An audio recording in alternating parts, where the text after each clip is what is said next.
अगर आप चाहते हैं भोजपुरी हिट सॉन्ग सबसे पहले आप तक पहुंचे, तो लवली वीडियो चैनल को जरूर सब्सक्राइब करें और साथ में बेल आइकन को दबाना ना भूलें।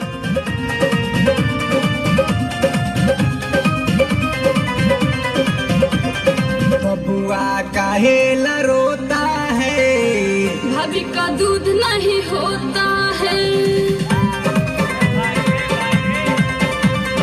बबुआ काहे ला रोता है, भाभी का दूध नहीं होता है। बबुआ काहे ला रोता है, भाभी का दूध नहीं होता है। भैया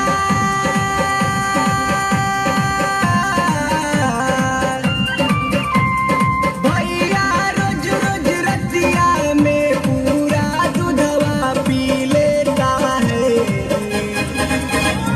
बबुआ काहे ला रोता है, भाभी का दूध नहीं होता है।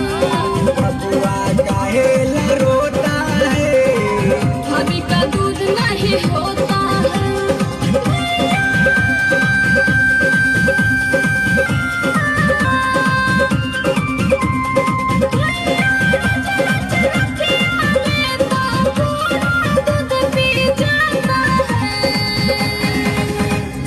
बबुआ काहे ला रोता है, भाभी का दूध नहीं होता है।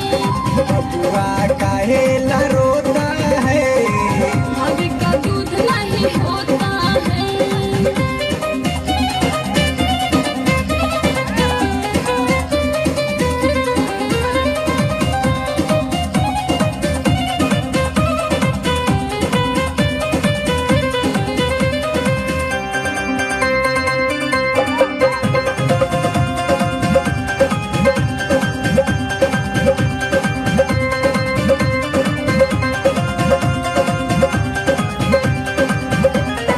दिन दोपहर में रहेल घर में भाभी के अगोर के। राती के जागरण होला इतना मिलता आवेला भोर में। ओ दिन दोपहर में रहेल घर में भाभी के अगोर के। राती में जागरण होला इतना मिलता आवेला भोर में। हरदम थुथुन रगड़ी के ननका, हरदम थुथुन रगड़ी के ननका बिचक बिचक के रोता है। बबुआ काहे ला रोता है, भाभी का दूध नहीं होता है। बबुआ काहे ला रोता है, भाभी का दूध नहीं होता है।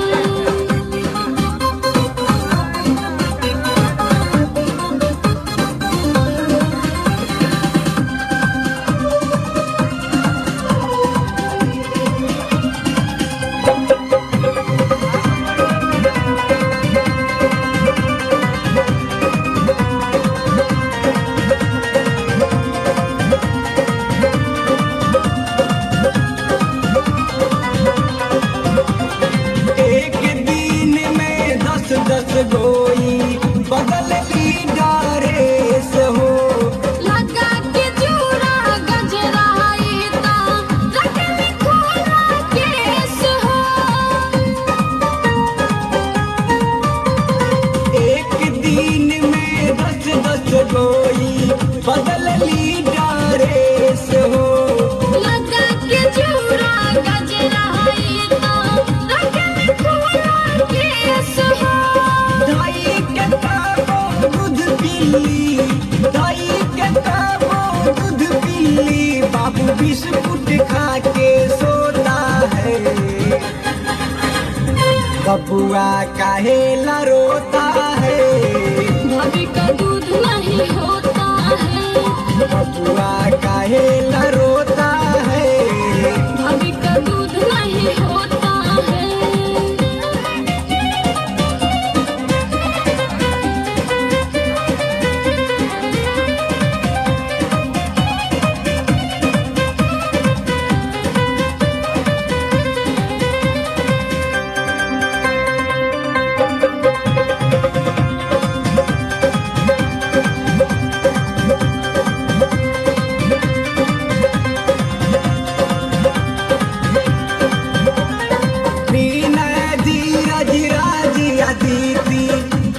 पंकज दा समझाई हो।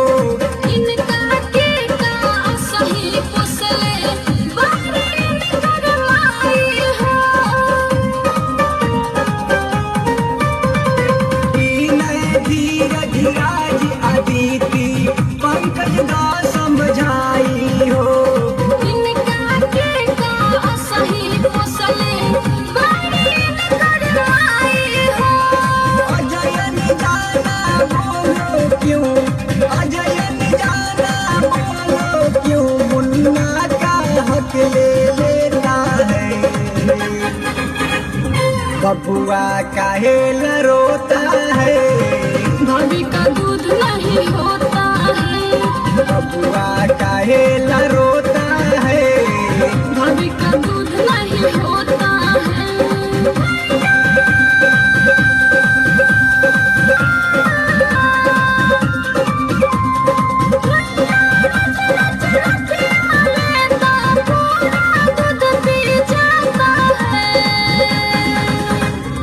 बबुआ काहे न रो